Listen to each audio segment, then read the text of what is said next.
Black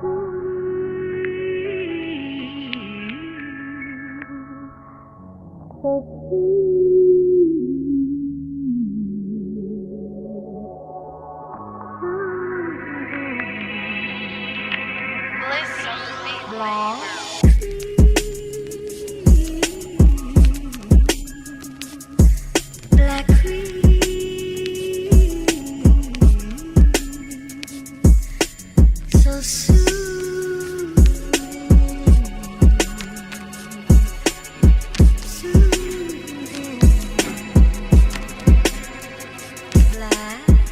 Yeah, I grew up in the Ville, where when it comes to being social, it's hunt to be killed. But I won't front, my financial situation wasn't terrible. In fact, I'd say it was better than most. But I'm just speaking from my point of view. What I was going through was something no one knew, and only a chosen few would actually be able to see me show my true colors. But no others, not therapists, not my sister, not even my own mother. It's no wonder, still got these problems today. I kept this shit so bottled up, and now the bottle won't break. No, I'm in a state where I just remain silent for days, cause I'm so afraid of what y'all gonna think of me when I speak. It ain't easy for me to release these emotions, but he's hoping that these lonely days will soon be over with 3 doses of Prozac. He's hoping nobody knows that. Man, how am I supposed to have a normal life when I'ma have to go back to therapy like once a week? Then fuck my sleep. It's been 7 months and 3 days since I woke up to see a life that I was happy to live. When my depression took over, I wore a mask to pretend. Now factor that in with getting called a faggot and bitch, but faggot ain't shit. The shit they used to call me should have been smacking them quick. Now I'm as mad as it gets, and they say that life's a gift. Well, I never asked for this shit. Train.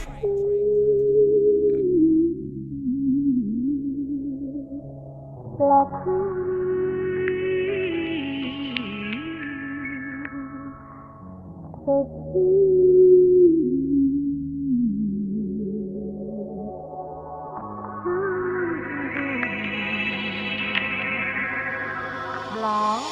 It wasn't all bad. I mean, I did have some females that were eyeing me, at least that's what I was told by these lying hoes and all of these cool kids who used to fuck with me to the point that I would cry alone.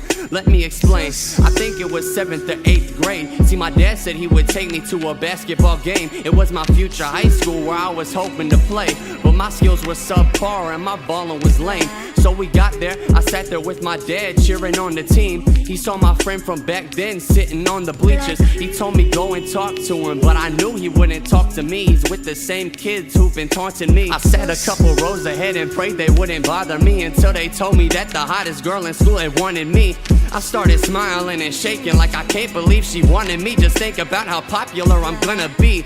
So as I got up to tell her how I felt, I turned around and they all started laughing. My heart was shattered, I started gasping. I didn't know what was happening. I ran into the bathroom and realized I was having a panic attack.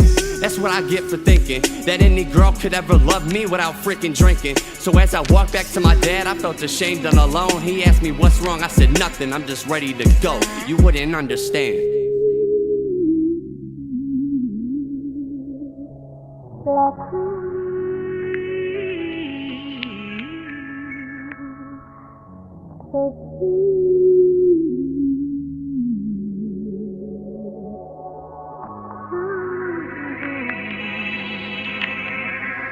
So I said fuck it and I turned to rap.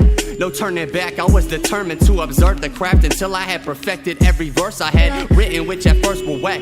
But every word I rapped had purpose, passion, and firm assertions earned self-assurance back. But what's absurd was that I wasn't from the murder cap, where dogs are murder cats with burner straps. Bitches purse get snatched and dudes are serving crack, don't get me wrong. I was hurting bad, the Ville did me wrong, so I made a vow to do them worse than that.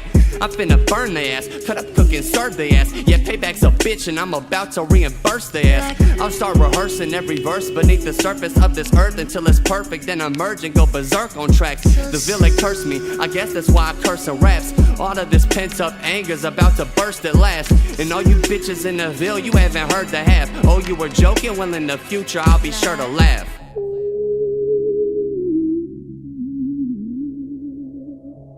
Black